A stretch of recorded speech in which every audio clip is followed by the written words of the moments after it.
Hi there. So we've decided our topic to be opioid dependency, rising costs, and effects on society. The use of opioids for medical purposes but without supervision of healthcare workers and any use of non-medical indications can lead to severe consequences with the development of dependence. It's characterized by an incredibly strong incentive to continue taking opioids, developing tolerance. When it's necessary to increase the dose to achieve the initial effect and physical dependence, the severity of which increases with the increasing dosage and duration of application. The frequency of dependence on prescription opioids analgesics, such as morphine and oxycontin, increases with a certain increase in the proportion of people who use them for legal medical purposes. Also, many people find that using opioids allow them to tolerate what they consider an intolerable stress of life. The death rate of the overdose of opioids is consistently increasing. The report of this study was published in March 17, 2017, in the weekly report on morbidity and mortality, which is provided by the U.S. Center of Disease Control and Prevention. As these reports show, the death rate from drug overdose had quadrupled since 1999, cited CDC 2016. According to the data presented in the report, more than 6 out of 10 cases of overdose death is associated with opioid drugs. In the United States alone, 91 people die each day because of prescription opioids and heroin, citing CDC 2016. According to the recommendation of the U.S. Center of Disease Control and Prevention, since 1999, the number of recipe prescribed for opioids has increased almost fourfold, even though the Americans have not changed the general tendency to reduce the level of pain. It may seem that this problem is far from us and happens to somebody else, but everything's too serious. Each person, his relative, or friends can face this problem. Most opioid addiction begin from the prescription of necessary drugs and transforms into severe dependence, which ruins not only their lives but our society as a whole. This survey has the purpose to help other people to understand the prevention and treatment of opioid abuse are the urgent problem which have to be solved in the state level. Let us begin with understanding why opioids abuse has become an epidemic to which the president has recently appealed. Non-medical use of psychoactive substances is an inevitable phenomenon in the society that has access to them. Non-medical use of drugs inevitably causes social and individual harm. Drug users are still human beings and an integral part of society. Therefore, to protect the health of the whole society, it's necessary to protect the health of drug users, and for this, it's necessary to integrate consumers into society and not try to isolate them from the society. In the 1970s, there was a phenomenal study done by Canadian psychologist Bruce Alexander, where rats were placed in a communal setting. Some rats were isolated from the group. Each group was given access to morphine. He found that the rats who were isolated partook in more of the drugs, even to the point of overdosing. Those who were part of the community took much less, if any, of the drugs. The policy on drugs should not be based on the utopian idea that non-medical drug use can be stopped. It's rather a serious issue to which the society should pay close attention. Tens of thousands of people die every day of overdose in the United States, according to a preliminary assessment of the New York Times in 2016. 59 of 65,000 people became victims of overdose. This is more than every year die in a car accident, citing Katz, June 2017. Approximately two-thirds of all deaths from overdoses are associated with heroin and other opioids. The number of deaths has been growing steadily since the early 1990s. In the last 10 years, the number of fatal cases of taking heavily drugs is increasing faster and faster. The opioid crisis is well researched. For work on it was given the Pulitzer Prize. Eric Eyre was awarded for courageous reporting performed in the face of powerful opposition. To expose the flood of opioids flowing into depressed West Virginia continues with the highest overdose death rates in the country. Citing Pulitzer.org 2017. Researchers and journalists associate the spread of opioid dependencies preliminary with prescription analgesics such as Oxycontin and Vicodin.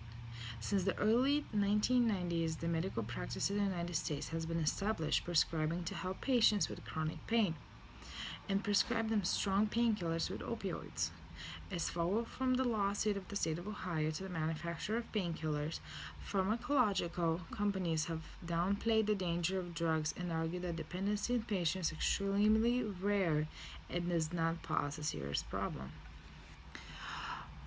Citing Lopez 2017. The Los Angeles Times writes that this is true if to give opioids to patients in hospital settings. Even a long-term intake of purified form impurities heroin that decreases pain in several patients in the UK rarely cause dependence. Oxycontin appears on the American market in the mid-1990s. As claimed by the drug manufacturer, the effects of Oxycontin last 12 hours. That is, a patient with chronic pain is enough to consume one pill in the morning and evening to feel better. In fact, as follows from the investigation of the LA Times, even in laboratory studies before the release of Oxycontin to the market, a 12-hour effect was not achieved. When patients complained to doctors that did not feel the necessary effect, doctors advised to increase the dosage, but to keep 12-hour interval between taking the medication.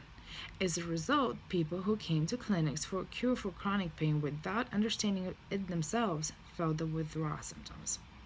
Another reason for the spread of opioid addictions in the United States is the availability of such tablets. Doctors often prescribe drugs to people who did not really need pills. This has been and is still happening in the troubled regions of the United States. Opioid-based painkillers are even called village heroin because of their popularity in American rural areas. Oxycontin is also available from drug dealers, but often people switch to heroin because it's cheaper and easier to get, especially without a prescription, as well as fentanyl, which has become widely popular in the United States. It's a synthetic opioid which is more than 100 times stronger than morphine. It's most dangerous for drug users regarding a deadly overdose, and it's extremely difficult to measure the necessary dose by eye because it's in the form of powder. In Canada in 2015, fentanyl was declared a national threat to public health. In medicine, fentanyl in the form of patches and tablets is used to relieve pain in cancer patients. In the past few years, thanks to the fact that the press and neurologists were able to draw attention to the epidemic of opiate addictions, the United States began to prescribe fewer painkillers, causing addictions, notes Vox, citing Lopez, August 2017. But the number of deaths from overdoses is still growing. In the statistical brief number 219, Healthcare Cost and Utilization Project, between 2005 and 2014, the national rate of opioid-related inpatient stays increases 64.1%, and the national rate of the opioid-related emergency department visits increased 99.4%. Other fundings of healthcare cost and utilization projects about the amount of opioid-related emergency death visits show the growth of the visits from 85.2% in Georgia to 106.4% in Ohio. Also, an analysis done by the Blue Cross Blue Shield Association reports the diagnosis for opioid disorder rose 493% from 2010 to 2016 in the United States alone, citing USA Today, August 2017. Now, when it's evident about how opioid abuse and addiction has affected the increase in medical visit alone, it's necessary to speak about the cost which has brought to the United States. An average citizen of the United States cannot imagine the real cost of opioid abuse and addiction. According to the U.S. Department of Human Health Services, in 2016, annually $55 billion is spent in healthcare and social costs related to prescription-related opioid abuse. Additional $22 billion was spent on emergency and inpatient care for opioid-related poisoning. Many costs are paid on the withdrawal management, which can be $300 to $800 a day, and keeping patients in clinic 2 to 25,000 per month. Very often, clinics use a substitution therapy in the treatment process. Methadone, to name one, is one of the handful of medication-assisted therapy drugs that are used in these cases. The average cost of 1 year of methadone maintenance-based treatment for one individual is $4,700. Comparing to a non-having treatment, this is much lower than serving a year in prison for drug-related charges, which averages is about $24,000 a year. To be honest, this is very sad statistic. Thus, something must be done for solving the problem. The community should appeal the government with a strict concern about the need for more funding to go towards prevention and treatment of opioid addiction. The application should be evidence-based. However, it will not be difficult because there's plenty of data concerning the harm of related opioid patients and their treatment to the society as a whole. A local petition must be created and presented to the local government to draw attention to the problem. The statistics obtained from the above sources must be presented to the public, which will obviously increase their interest in the existing problem. The work has to be started from the very beginning. It's necessary to find those in the district who is fighting with drugs addiction and requiring help. The help can be either material or moral and psychological. After investigating this topic, it's not hard to see why taxes and healthcare costs are constantly rising. The opioid addictions in the society has transformed into an epidemic with which government is going to fight. This is an urgent issue, which is highlighted in every news source. This is why it's difficult not to pay attention to this epidemic, which is only getting worse. United States President Donald Trump on August 10th said he would soon announce a situation with the spread of opioids and a large number of deaths of overdoses as a national disaster. According to Trump, the seriousness of the problem is obvious, and he has not officially admitted the fact of the national disaster for bureaucratic reasons, but he will do shortly. I officially declare that this is an emergency situation. This is a serious problem. We have not encountered this before. We will prepare to recognize the situation as a national disaster, Trump said at a press conference in New Jersey, citing 4 August 2017. The U.S. president confirmed the obvious. In North America, the largest epidemic of opioid addiction continues to unfold in the country's history. Trump said that they are going to spend a lot of time, a lot of effort, and a lot of money on opioid crisis, and we, as Americans, can help decide how that time and money is spent. Reference used. Abuse National Institution, 2012. Is drug addiction treatment worth its cost? Retrieved August 2017. Also, utilization related to opioid overdose among adults, 1993 to 2012. ACUP Statistical Brief number 177, Agency for the Healthcare Related Research and Quality.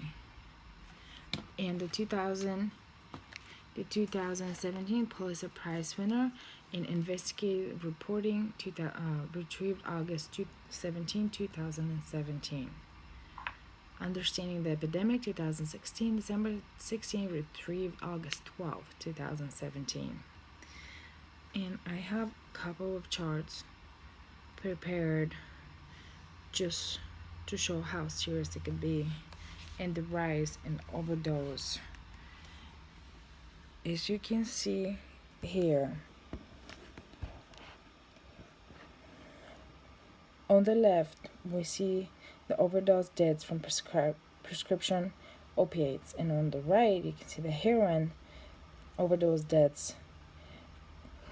And just in 13 years, the opioid deaths in males have grown from roughly, I would say, 3,800 to over 10,000 per year.